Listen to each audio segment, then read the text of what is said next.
अस्सलामुअलैकुम my YouTube family, कैसे हैं आप सब। उम्मीद है कि आप सब खैरियत से होंगे। आज हम बनाएंगे बहुत ही ज़्यादा मज़ेदार से क्रिस्पी से जूसी से चिकन पकोड़े। ये पकोड़े बहुत ही ज़्यादा डिलीशियस बनते हैं। बस आपने वीडियो को लास्ट तक वॉच करना है ताकि रेसिपी का कोई भी पॉइंट आपसे मिस ना हो। क्रिस्पी से मज़ेदार से जूसी से चिकन पकोड़े बनाने के लिए मैंने लिया है आधा किलो के बराबर बोनलेस चिकन।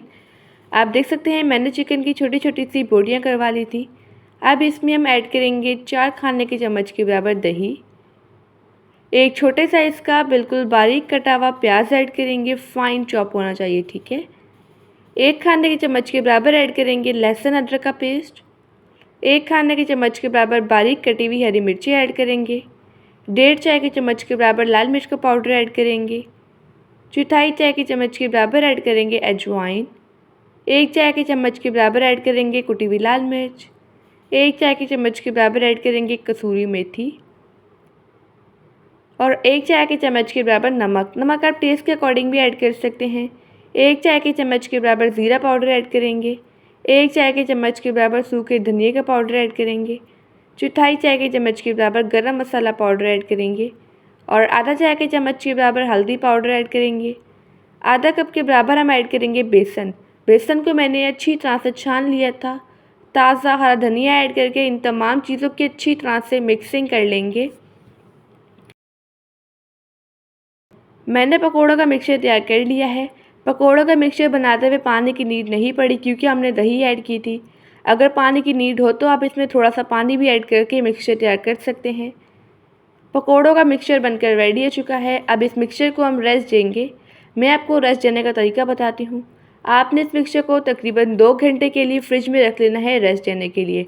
आप चाहें तो पूरी रात के लिए भी रख सकते हैं, ये आप पर डिपेंड है, लेकिन आपने मिनिमम इसे 2 घंटे का रेस्ट लाजमी देना है। पकोड़ों के मिक्सचर का रेस्ट आ चुका है। अब पकोड़े हम फ्राई करेंगे। एक पैन में ऐड करेंगे ऑयल। ऑयल को मीडियम फ्लेम पर गर्म करेंगे। इस पे 1 बाय 1 करके हम चिकन पकोड़ा ऐड करेंगे। आप इस रेसिपी को ज़रूर ट्राई कीजिएगा और मुझे अपना फीडबैक देना मत भूलिएगा। आपको ये चिकन पकोड़ा की रेसिपी बहुत ही ज़्यादा पसंद आएगी। अगर आप इस रेसिपी को फ़र्स्ट टाइम ट्राई करेंगे तो आपकी रेसिपी फ़र्स्ट टाइम में ही बिल्कुल परफेक्ट बनेगी। इन पकोड़ों की हमने 3 से 4 मिनट के लिए साइड बिल्कुल भी चेंज नहीं करनी है। तो इन्हें हमने लो टू मीडियम फ्लेम पर गोल्डन कलर आने तक, क्रिस्पी होने तक फ्राई कर लेना है, ठीक है।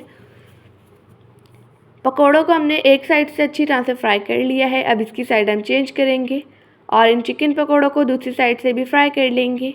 अगर आपको वीडियो अच्छी लगे तो वीडियो को लाइक कर दीजिएगा और एनबी कुकिंग को सब्सक्राइब भी कर लें। मैं डेली बेसिस पे आपके लिए मज़ेदार सी स्पेशल सी रेसिपीज़ लेके आती हूँ।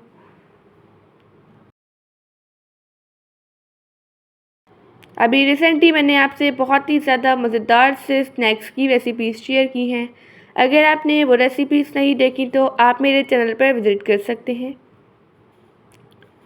यहाँ पर जो चिकन पकोड़ा है ये अच्छी तरह से फ्राई हो चुके हैं। इन पर गोल्डन सा कलर आ चुका है और ये क्रिस्पी भी हो चुके हैं और चिकन भी अच्छी तरह से कुक हो चुका है। अब इन पकोड़ों को हम निकाल लेंगे। अब मैं सेम इसी तरह से सारे चिकन पकोड़ा फ्राई कर लूँगी। इन मज़ेदार से क्रिस्पी से जूसी से चिकन पकोड़ा को हम रायते के साथ सर्व करेंगे। आप देख सकते हैं चिकन पकोड़ा कितना ज़्यादा टेस्टी बना है। आई होप कि आपको आज की रेसिपी बहुत ही ज़्यादा पसंद आई होगी। आप सब अपना ढेर सारा ध्यान रखिएगा, मुझे अपनी दुआओं में याद रखिएगा। अब मिलते हैं कल किसी नई रेसिपी के साथ। जब तक के लिए अल्लाह हाफिज़, बाय बाय।